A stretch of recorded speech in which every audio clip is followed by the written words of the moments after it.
Bapa di surga, ajar kami untuk tetap setia sampai akhir, menjadi pribadi yang menyenangkan dan memuliakan. Ini kami Tuhan, mendengarkan kebenaran firman Tuhan. Perangi hati kami, penuhi dengan mobil, dengan kami berbicaralah kepada kami ya Tuhan, baik yang ada bersama ini maupun yang ada di rumah Tuhan. Tuhan menjawab setiap pribadi dan kami setiap Tuhan. Kebenaran firman. Bicara ya Tuhan, kami siap mendengar. Di dalam nama Tuhan Yesus Kristus. Haleluya. Amin. Selamat pagi, salam.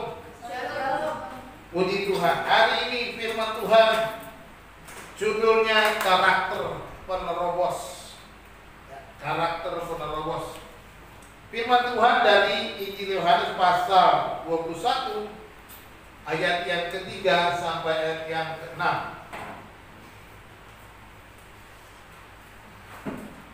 Saya akan bacakan untuk kita Yohanes pasal 21 ayat 3 sampai ayat yang ke-6, bunyinya demikian. Kata Simon Petrus kepada mereka, "Aku pergi menangkap ikan." Kata mereka kepadanya, "Kami pergi juga dengan engkau." Mereka berangkat lalu naik ke perahu, tetapi malam itu mereka tidak menangkap apa-apa. Ketika hari mulai siang, Yesus berdiri di pantai. Akan tetapi murid-murid itu tidak tahu bahwa itu adalah Yesus. Kata Yesus kepada mereka, "Hai anak-anak, adakah kamu mempunyai lauk pauk?" Jawab mereka, "Tidak ada." Maka kata Yesus kepada mereka, "Tebarkanlah jalanmu di sebelah kanan perahu, maka akan kamu peroleh." Lalu mereka menebarkannya dan mereka tidak dapat menariknya lagi karena banyaknya ikan. Amin. Puji Tuhan. Ya. Karakter penerobos. Ini judulnya. Ini adalah karakter yang dimiliki para murid. Dari bacaan kita hari ini, mereka memiliki karakter sebagai seorang penerobos, yang oleh sebab itu Tuhan memakai mereka untuk menjadi alat bagi pekerjaan Tuhan, bagi kerajaan. Ingatlah bahwa Tuhan tidak pernah salah memilih orang yang akan dipakai. Dan lagi Tuhan tidak pernah salah memilih. Ketika dia memilih ke-12 rasul itu, satu diantaranya berkhianat. Tuhan tidak salah memilih, karena memang harus demikian, ada yang berkhianat. Sudah ditetapkan di dalam kitab perjanjian lama, ada yang berkhianat.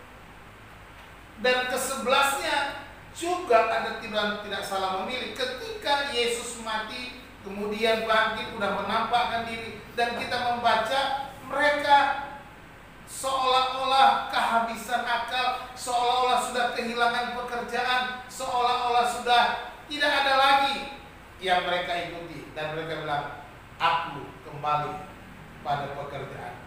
Aku mau menangkap ikan." Kata Petrus dan yang lain bilang, "Kami juga pergi dengan engkau."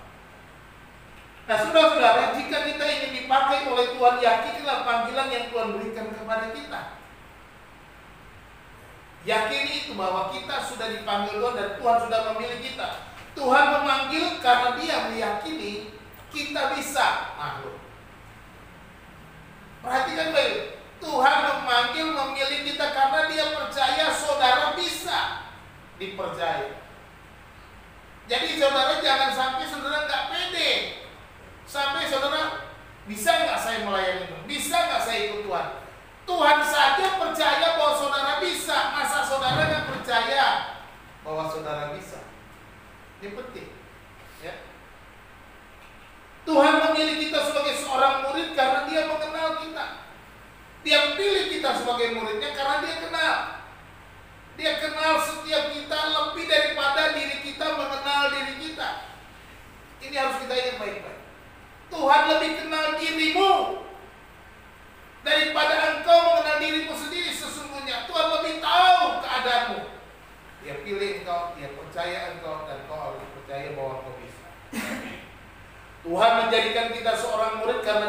percaya kepada kita. Pada suatu yakinilah karakter penerobos itu juga ada pada setiap orang yang percaya kepadanya. Amin. Kita akan belajar hari ini 4 ciri karakter penerobos. Kenapa ini menjadi penting? Ini menjadi penting karena pekerjaan Tuhan, karena pelayanan pekerjaan Tuhan yang dipercayakannya kepada kita. Yang pertama, yaitu seorang yang memiliki karakter penerobos itu adalah memiliki keputusan yang kuat. Ini yang pertama. Seorang yang memiliki keputusan yang kuat, seorang yang berani mengambil keputusan. Lihat apa yang terjadi dalam ayat yang ketiga bagian A ini. Kata Simon Petrus kepada mereka, aku pergi menangkap ikan. Kata mereka kepadanya, kami pergi juga dengan engkau. Di sini kita melihat, kita belajar bahwa Petrus mengambil keputusan, aku pergi menangkap ikan. Seolah-olah memang ini biasa dan seolah meninggalkan pekerjaan panggilannya. Ya, karena mereka tidak tahu lagi apa yang akan mereka kerjakan. Mereka merasa tidak ada lagi pekerjaan, tidak ada lagi guru mereka, tidak ada lagi pemimpin mereka. Siapa lagi yang mau diikuti? Ya, kita lihat latar belakangnya itu. Latar belakangnya Yesus disalibkan, mati, dikuburkan dan bangkit. Murid-murid masih belum memahami maksud Yesus karena para murid berharap Yesus menjadi raja dan mereka memerintah bersama-sama dengan Yesus dan mereka bisa bisa berkuasa dan menjadi seorang yang dipercaya oleh Tuhan, tetapi kenyataannya tidak. Akhirnya Petrus bilang mau kembali ke pekerjaannya. Aku pergi menangkap ikan.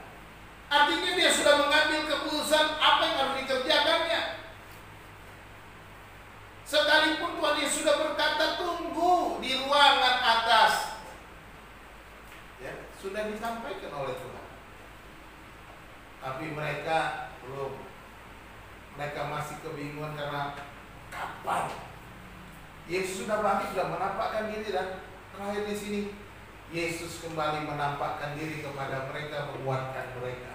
Ya. Kita lihat di sini bahwa pernyataan Petrus untuk kembali menjadi nelayan menunjukkan ia adalah seorang yang memiliki keputusan yang kuat. Perkataannya mempengaruhi murid-murid yang lain untuk ikut bersamanya. Ketika Petrus bilang aku pergi menangkap ikan, teman-temannya bilang kami pergi juga dengan engkau. Disinilah kita lihat kekuatan daripada Petrus, dan Tuhan tidak salah dalam memilih Petrus. Dan ketika Tuhan memenuhi mereka semua dengan Roh Kudus, mereka melakukan pekerjaan dengan sungguh-sungguh, dengan kuat, dengan berani menghadapi segala macam tantangan yang akan mereka hadapi. Kita melihat bagaimana perjalanan pelayanan Petrus dan kawan-kawannya. Kita bisa baca kisah para rasul selanjutnya. Petrus dengan berani memberitakan Injil, melawan siapa saja, menghadapi raja-raja, menghadapi segala macam. Kami sekeluarga hari di rumah setiap malam itu baca Alkitab. Sampai sekarang sudah masuk kisah para rasul pasal berapa? 13 kemarin ya. Sudah sampai pasal 13. Jadi, bagaimana Petrus dilepaskan dari penjara dan dia menghadap, dan karakter itu ada pada dia.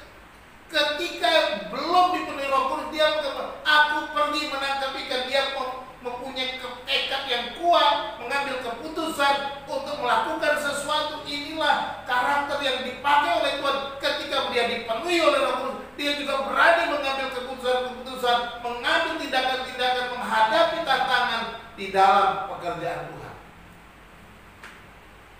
Ciri orang yang memiliki karakter penerobos adalah memiliki keputusan yang kuat, berani mengambil keputusan dan bertindak sesuai dengan keputusannya. Petrus berani. Kita tahu ketika Yesus disalibkan, Petrus si pemberani itu menjadi seorang pengecut. Ketika ada seorang perempuan bilang, engkau salah satu dari murid-muridnya. Enggak, aku nggak tahu apa maksud kamu. Aku nggak tahu apa yang kau katakan. Petrus menyangkal Yesus 3 kali dalam ketakutannya.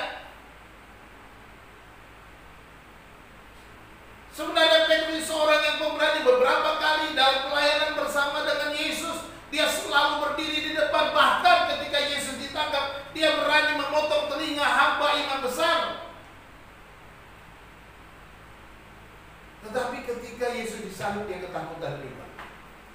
Dia seorang pemberani, dia seorang yang berani mengambil keputusan. Dan kita lihat ketika Yesus sudah nggak ada, dia yang ngomong, aku pergi menangkap ikan. Dan perkataannya mempengaruhi teman-temannya dan berkata, kami pergi juga bersama dengan engkau. Ini ada ciri yang pertama, seorang yang punya karakter penerobos, seorang yang punya karakter melayani dengan siap. Kita sebenarnya juga harusnya ada itu. Cuma kadang-kadang kita dikuasai oleh kekhawatiran, dikuasai oleh ketakutan, dikuasai oleh rasa takut kita. Ya kalau saya begini nanti kita rugi. Nah ini seringkali seorang anak Tuhan, seorang murid Tuhan, dia tidak peduli. Ya. Firman Tuhan bilang di dalam kitab Timotius itu, seorang prajurit, dia tidak mementingkan dirinya sendiri, tetapi bagaimana menyenangkan komandannya. Ini seorang prajurit, seorang murid Tuhan. Kita tahu kita harus prajuritnya Kristus. Bagaimana kita harus menyenangkan Tuhan, siap untuk melakukan apa yang Tuhan mau, bukan pikir segala macam. Saya masih ingat ketika saya melayani di tempat ini, ketika pertama kali masuk di Celeduk Mas ini, Bapak rohani saya bertanya, kamu yakin kamu nggak takut mati? Pertanyaannya begitu. Kamu tidak takut mati di situ? Saya bilang apa? Pak, untuk apa takut mati? Kalau waktunya mati, pasti mati. Kemanapun saya pergi, kalau waktunya mati, pasti mati. Saya mau pergi di Lampung, saya mau pergi di Kalimantan, mau pergi di Papua, saya mau pergi di Tanah Batak. Kalau waktunya mati, pasti mati. Saya bilang, wah soal tempat itu nggak ada masalah. Jadi kalau mau melayani Tuhan, mengikuti panggilan Tuhan, jangan pikirkan takut mati. Jangan pikirkan itu. Hadapi semuanya, jalani semuanya, karena kita sudah dipanggil, kita sudah dipilih, dan Tuhan yang menentukan kapan kita mati. Ya, jangan takut. Kapan kita dipanggil Tuhan, Tuhan yang menentukan, bukan ancaman. Ya, ingat. Bukan ancaman manusia. Tidak ada yang bisa membuat kita mati kalau Tuhan bilang belum waktu. Bukan juga sakit penyakit. Tidak ada penyakit yang bisa membuat kita mati kalau Tuhan bilang nggak mati ya. Ada orang yang sakit tapi nggak mati-mati. Akhirnya sembuh lagi, sakit lagi, sembuh lagi, sakit. Ada. Tapi ada orang yang sehat tiba-tiba mati. Ada. Karena waktunya sudah mati. Sudah, teman-teman, sudah selesai. Ya, makanya jangan takut ketika melayani Tuhan. Ketika melayani Tuhan, masuk di Celeduk Mas, diancam lagi, datang lagi orang, bilang, Pak, ini semua orang satu pemuda-pemuda di sini sudah siap. Kalau Bapak tidak mau berhentikan kebaktian, di sini kami tidak tanggung jawab, katanya. Saya bilang, kalau ada apa-apa dengan saya cari kamu duluan, karena kamu sudah mengancam saya. Ketakutan juga orangnya. Ya saudara-saudara, kenapa?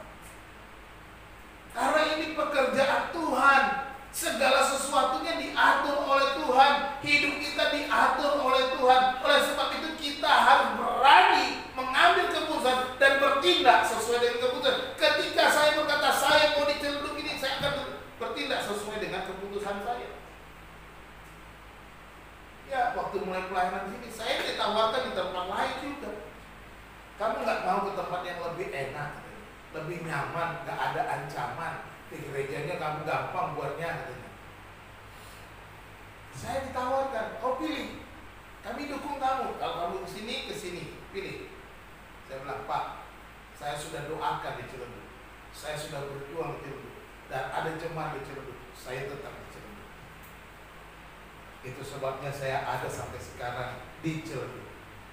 Saudara-saudara, milikilah karakter penerobos yang pertama, yaitu memiliki keputusan yang kuat. Dan yang kedua, memiliki ketekunan. dalam usahanya. Dia bertekun. Perhatikan di dalam ayat 3 bagian B dan ayat E. Ya, dan ayat 4. Mereka berangkat lalu naik ke perahu, tetapi malam itu mereka tidak menangkap apa-apa. Ketika hari mulai siang, Yesus berdiri di pantai, akan tetapi murid-murid itu tidak tahu bahwa itu adalah Yesus. Ya, perhatikan itu. Mereka berangkat naik ke perahu, semalaman tidak menangkap apa-apa.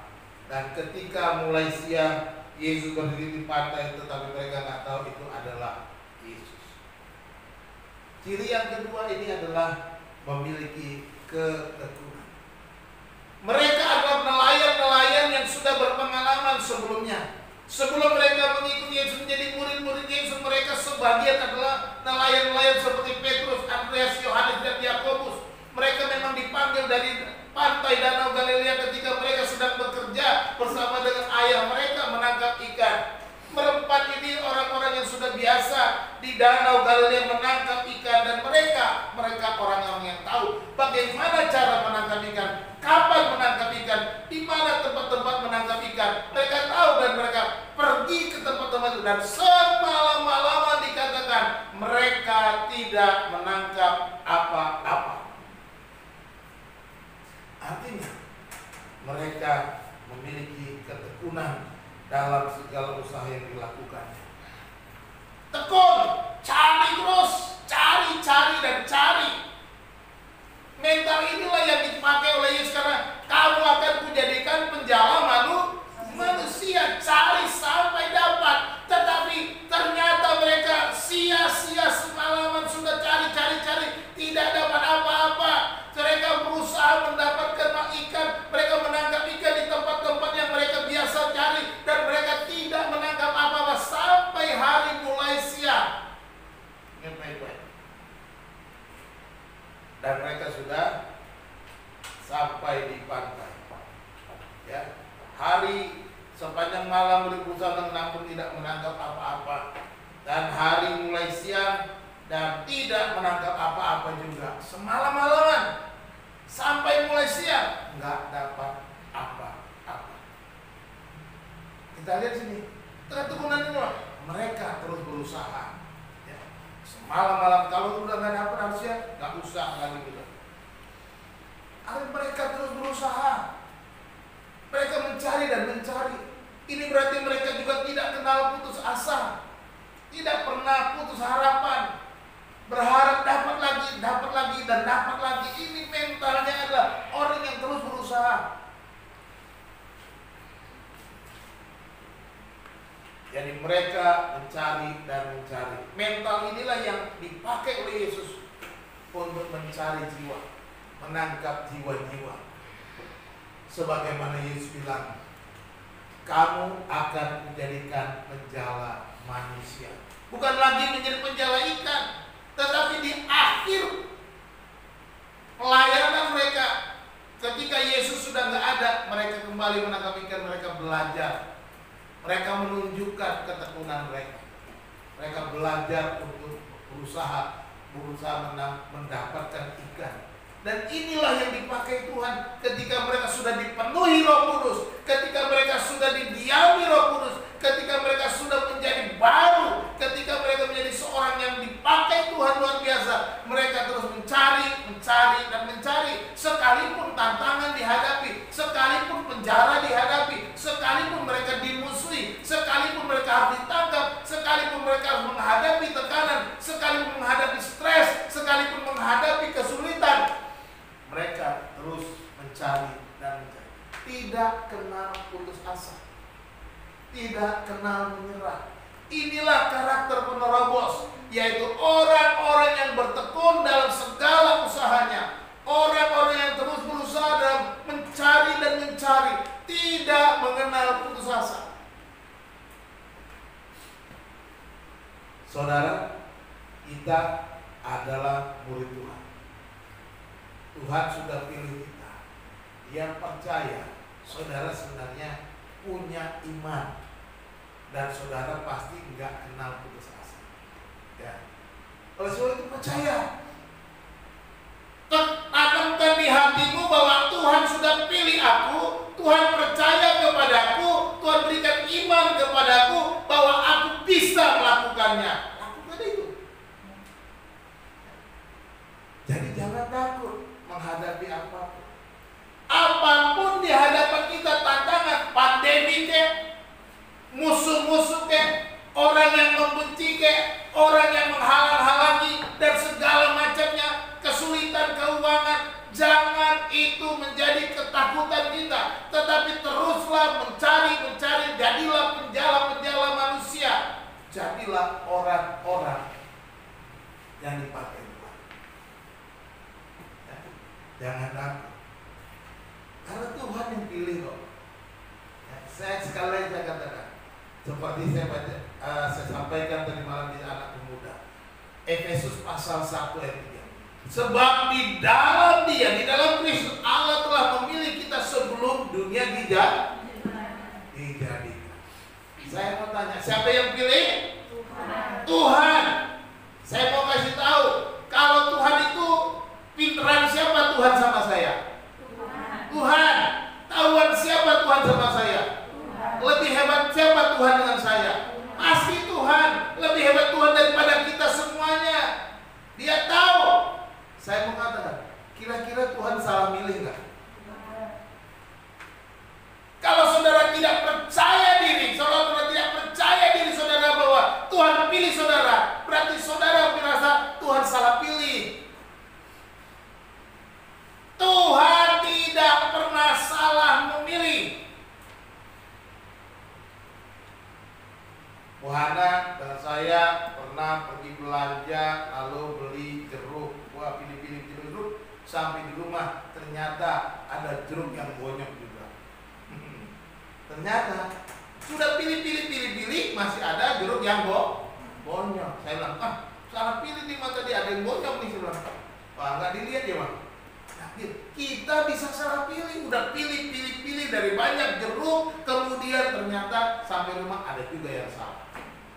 Tapi saya mau kasih tahu, Tuhan tak pernah salah memilih. Amin. Saudara sudah dipilih Tuhan, nggak salah. Saudara bukan pilihan yang salah, bukan hasil dari apa? Salah memilih. Jadi itu tanamkan ya. Jadi tekun. Dia tahu saudara bisa. Dia tahu dan dia sudah berikan iman kepada saudara. Iman itu gunakan. Kadang-kadang iman kita kalah. Kadang-kadang iman kita kalah oleh karena apa? Himpitan berbagai macam kebutuhan, berbagai macam persoalan, berbagai macam kekhawatiran. Ini yang membuat iman kita kali-kali tenggelam, kalah dengan semuanya. Oleh sebab itu saya kata, jangan kalah imanmu. Justru kalahkanlah semua ketakutan itu, semua kekhawatiran itu, semua yang di hadapanmu. Kalahkan dengan imanmu. Imanmu harus lebih besar daripada masalahmu. Amin. Miliki ketekunan usaha. Inilah karakter penerus yang kedua. Yang ketiga, memiliki ketergantungan kepada Tuhan. Ini penting. Depend on God. Bergantung kepada Tuhan. Ini menjadi kunci penting bagi kita. Kita boleh saja memiliki kemampuan untuk memutuskan sesuatu dengan berani. Kita boleh saja memiliki ketekunan dengan iman kita melangkah. Tetapi kita harus tetap bergantung kepada Tuhan. Haleluya. Ayat 5 dan 6. Kata Yesus kepada mereka, hai anak-anak, adakah kamu mempunyai lauk pauk? Jawab mereka, tidak ada. Maka kata Yesus kepada mereka, tebarkanlah jalamu di sebelah kanan perahu, maka akan kamu peroleh. Ayat 7 bilang, maka murid yang dikasih Yesus itu berkata kepada mereka, itu Tuhan. Ketika mendengar bahwa itu adalah Tuhan, maka ia mengenakan pakaiannya, sebab ia tidak berpakaian lalu terjun ke dalam danau. Wah, luar biasa. Kalau kita lihat, mereka mendapatkan ikan yang banyak sekali. Ya. Jadi kita lihat di sini, Yesus bilang, anak-anak, adakah kamu mempunyai lauk pauk? Tidak ada. Dan dengan tebarkan jalamu sebelah kanan perahu. Dalam perjumpaan dengan Yesus, Yesus menawarkan makanan dan para murid tidak mempunyai apa-apa. Ya. Gak punya apa-apa. Yesus datang, Yesus bilang, adakah kamu punya lauk? Nggak ada. Tebarkan jalamu sebelah kanan. Lalu ketika mereka menebarkan jalan dalam ketidaksadaran mereka akan kedelai, Yesus menyuruh mereka menebarkan jalan dan mereka menebarkan jalan. Mujizat terjadi. Ya.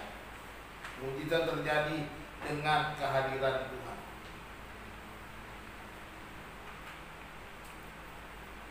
Nah, jadi hal ini mengajarkan bahwa kita perlu bergantung kepada Tuhan, sebab segala usaha kita dapat gagal walau kita memiliki keahlian dan pengalaman. Ya, para murid punya keahlian, para murid punya pengalaman, tetapi bisa gagal.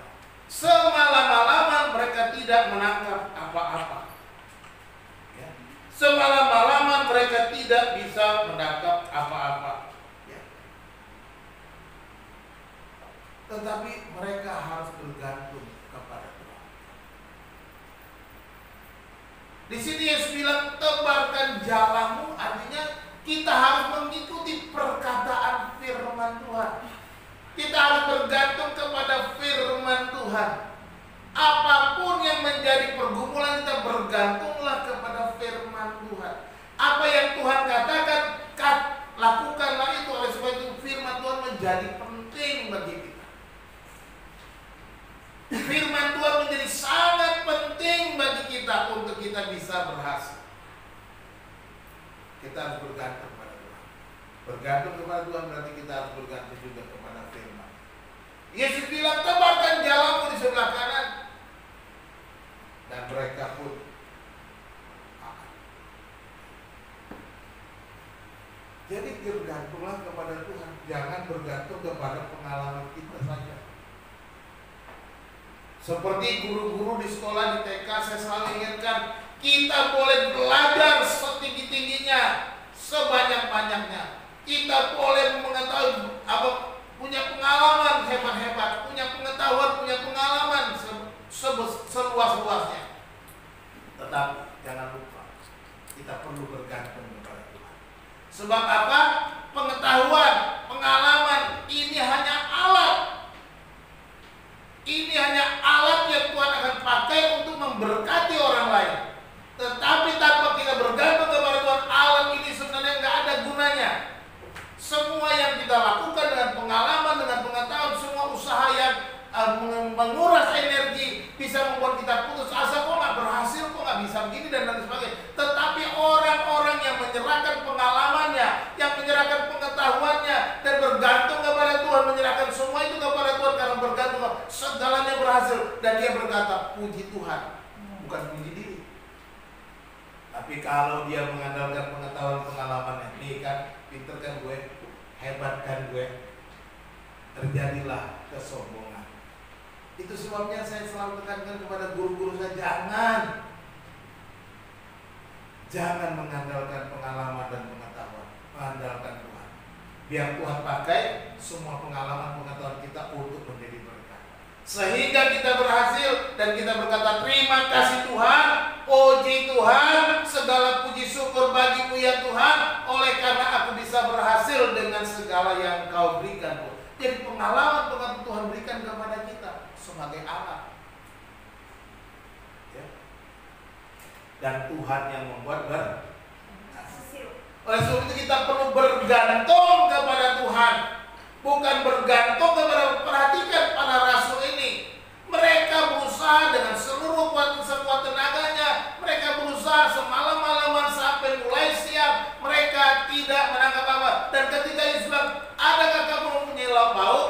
Tidak ada. Tentunya mereka sudah lapar. Ya.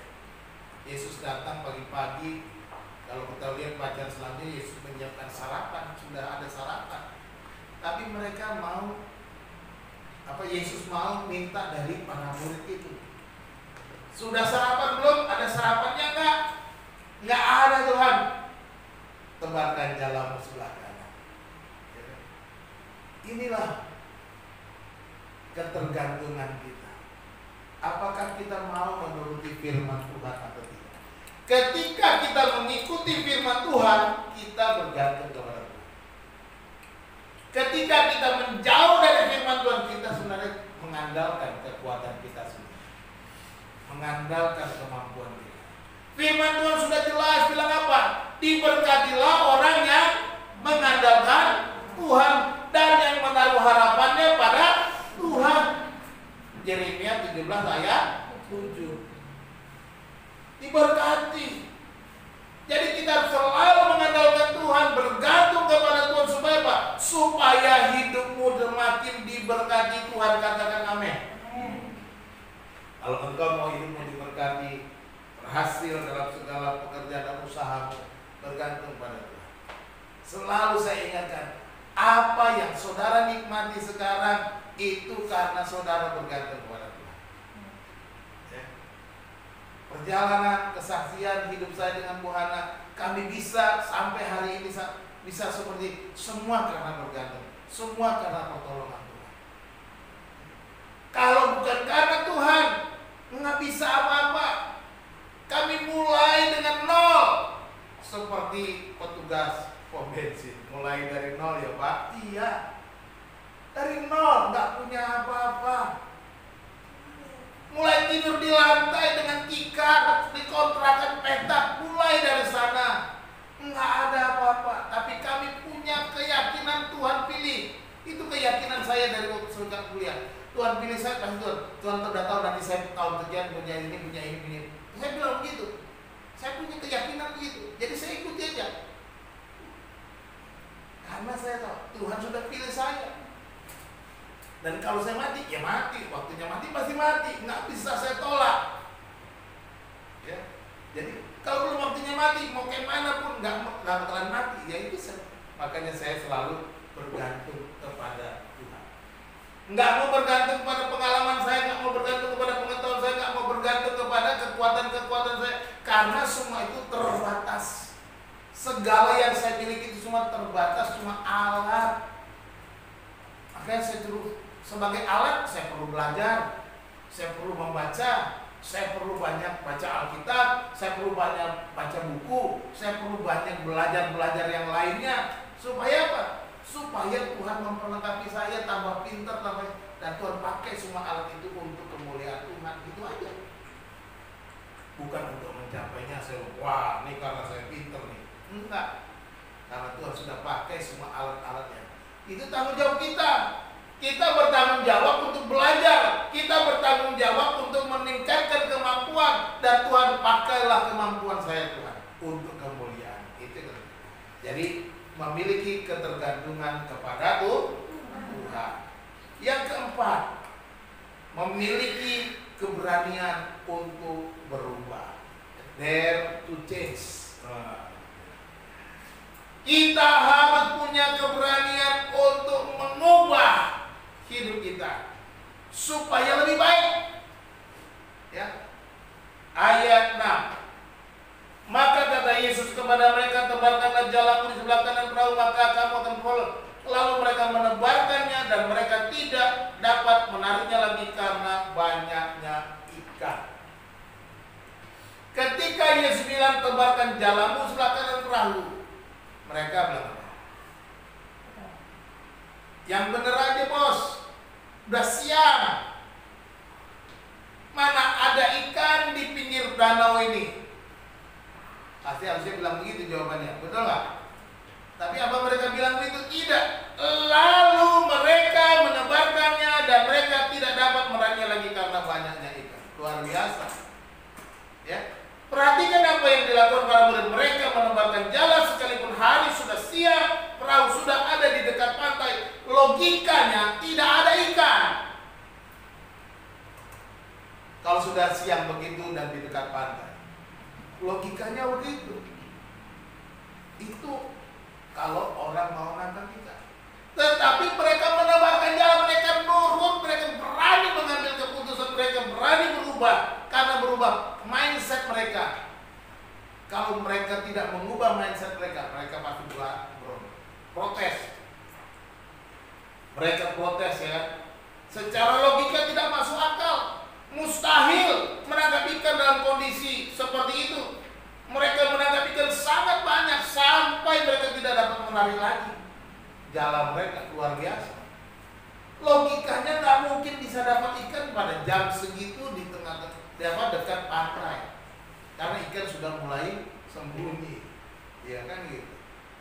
Makanya kalau orang mancing ikan dia kan ke laut ke tengah, nggak mancing di pantai-pantai. Mana ada ikan yang di pantai-pantai di Ancol mancing nggak dapet, paling ikan cecurut yang kecil-kecil.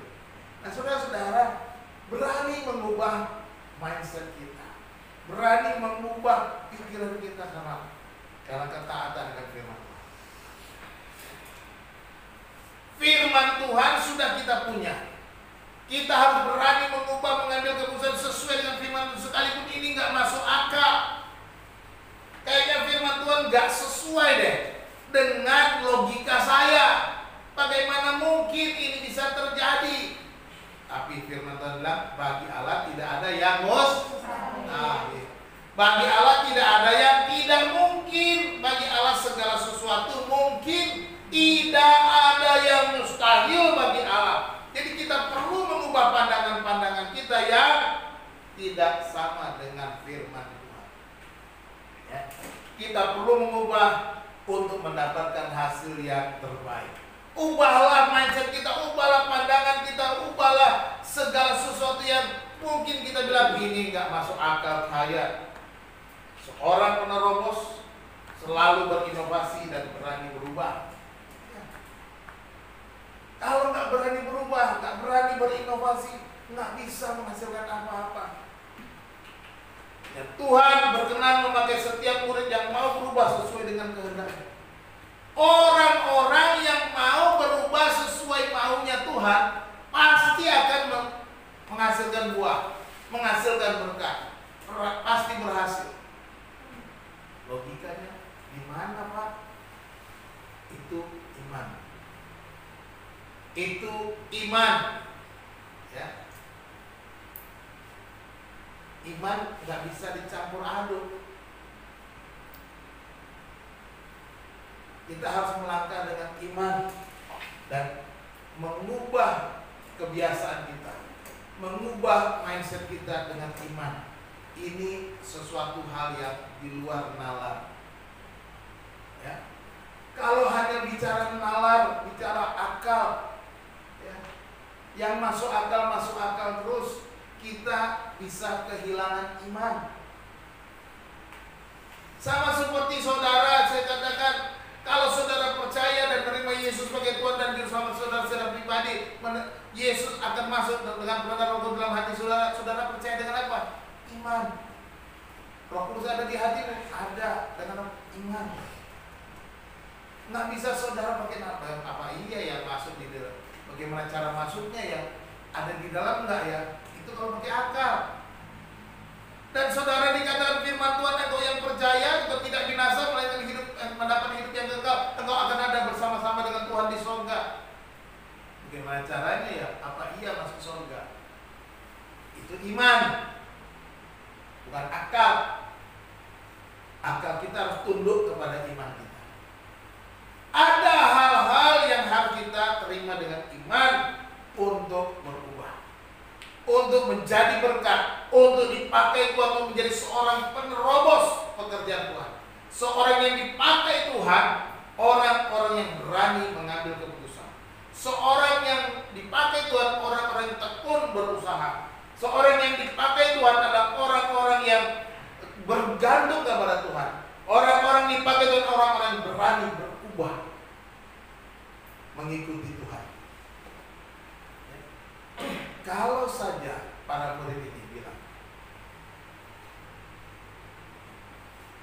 tidak bisa menangkap ikan jam segini di pinggir pantai, dan mereka tidak menebarkan jala, mereka tidak akan mendapatkan apa-apa. Tetapi oleh karena mereka mengikuti perkataan, padahal mereka belum tahu ini Yesus.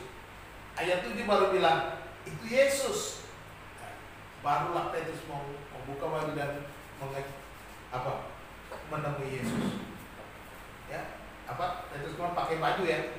Kemudian pakai baju karena dia nggak pakai baju, dia pakai baju dan kemudian menyembah Yesus.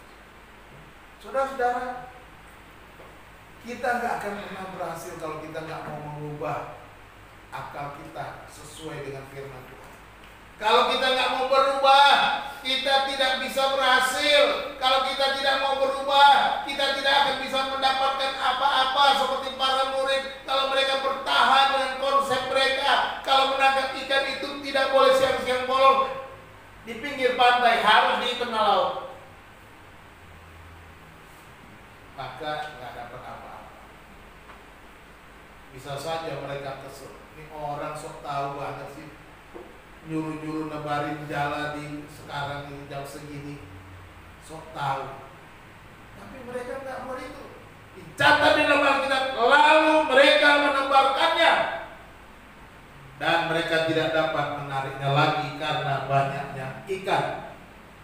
Inilah mengubah cara-cara kita, mengubah mindset kita, mengubah konsep kita dengan apa yang Tuhan mau. Ya. Ketika Tuhan berfirman dan itu bertentangan dengan perasaanmu, bertentangan dengan akalmu, lakukan itu dengan iman, maka engkau akan mendapatkan berkat. Tuhan akan memberkati, Tuhan akan membuat engkau berhasil. Nggak ada yang mustahil. Jadi kita lihat ada 4 ciri karakter penerobos. Ya. Yang pertama, memiliki keputusan yang kuat. Oleh sebab itu lakukanlah setiap keputusan dengan kesungguhan hati dan berani bertindak sesuai keputusan. Milikilah keputusan yang kuat. Yang kedua, memiliki ketekunan dalam usaha. Berusahalah dengan sekuat tenaga dan bertekun dalam segala usaha sekalipun hal itu mustahil. Lakukan dengan kesungguhan hati. Yang ketiga, milikilah ketergantungan kepada Tuhan, bergantung kepada Tuhan sepenuhnya. Kita mungkin punya keahlian dan pengalaman, namun kita harus tetap bergantung kepada Tuhan, bukan kepada pengetahuan dan pengalaman kita. Jangan bergantung pada pengetahuan. Wah, menurut teori ini harus begini. Pengalaman saya begini. Pasti ini berhasil. Belum tentu. Tapi semua teori pengalaman serahkan kepada Tuhan. Tolong saya supaya semua teori, semua pengalaman saya yang saya lakukan supaya Tuhan berkati, supaya berhasil. Begitu caranya. Itu baru anak Tuhan. Ya. Yang keempat, memiliki keberanian untuk berubah. Belajarlah selalu kebenaran firman Tuhan dan berubahlah oleh kebenaran firman Tuhan. Ya. Belajar selalu firman. Jadi ini belajar, maka selalu saya ingatkan kepada anak saya, kepada semua pemuda, kepada semua jemaat, belajar. Jangan lupa itu satelit dikirimin setiap hari, didengarkan. Jangan cuma bilang amin tapi nggak pernah dengar. Saya sering kali lihat itu, saya kirim di WA, kirimnya jam 4.30, dia balas jam 4.31 amin. Kapan dengarnya kok udah amin? Belum didengar sudah bilang amin. Apa yang mau diamenkan? Mendingan saudara kalau mau bohong, mendingan saudara skip dulu, biarin aja kira-kira 7 menit belum bilang amin, walaupun saudara nggak nonton, nggak dengar. Daripada begitu, belum didengarin udah bilang amin, kelihatan ngibulnya. Ngibul kok ketahuan. Saya nggak perlu jawaban saudara mau dibalas, mau bilang amin, mau nggak usah nggak dibalas nggak apa-apa. Yang penting dengarkan firman Tuhan, dengarkan satelit itu sudah cukup buat saya. Nggak perlu dijawab amin. Nggak usah bilang terima kasih juga nggak apa-apa. Tapi kalau saudara mau bilang amin, mau bilang terima kasih nggak apa-apa, silakan. Tapi bukan itu yang paling penting, dengarkan. Karena dengan firman Tuhan kita bisa bertumbuh, dengan firman Tuhan kita bisa kuat, dengan firman Tuhan kita bisa menang, dengan firman Tuhan kita bisa berubah. Nggak akan ada perubahan tanpa firman Tuhan. Jadi ini 4 ciri karakter penerobos yang harus kita miliki sebagai orang Kristen. Dan saya mau katakan bukan harus kita miliki, sebenarnya ini kita sudah miliki. Karena Tuhan sudah pilih kita. Saya katakan Tuhan tidak salah pilih. Seperti saudara katakan Tuhan tidak mungkin salah memilih. Kalau Tuhan sudah tidak salah pilih saudara, berarti saudara sudah punya. Tinggal saudara kembangkan. Tinggal saudara percaya, tinggal saudara melangkah dengan iman. Tuhan Yesus memberkati saudara. Kita berdoa. Bapa di dalam surga, terima kasih kami boleh belajar firman Tuhan. Kami boleh belajar dari para murid ya Tuhan. Dan bagaimana panggilan Tuhan kepada para murid dan panggilan Tuhan kepada kami. Kami mau Tuhan pakailah kami menjadi seorang yang Tuhan pakai dengan efektif. Melayani Engkau dimanapun kami ada. Di tempat pekerjaan, di sekolah, di rumah, dimanapun kami ada. Tuhan kiranya pakai kami untuk kemuliaan. Kami percaya bahwa Tuhan tidak salah memilih kami. Tuhan percaya kepada kami bahwa kami mampu dan kami dapat melakukan pekerjaan-pekerjaan Tuhan. Tapi biarlah Tuhan berikan kami kemampuan iman, kekuatan untuk melakukan semua dan bergantung penuh kepada-Mu. Sehingga nama Tuhan dipuji di kemuliaan. Terima kasih Bapa di surga. Hamba-Mu berhenti berbicara ya Tuhan. Biarlah Roh Kudus Engkau terus berbicara kepada kami. Supaya kami hidup menurut firman-Mu. Hidup bergantung firman, mengandalkan firman sehingga kami dapat mengalami perubahan-perubahan hidup yang memuliakan dan menyenangkan hati Tuhan. Terima kasih Bapa di surga, terpujilah Engkau. Dalam nama Tuhan Yesus Kristus kami berdoa. Haleluya. Amin.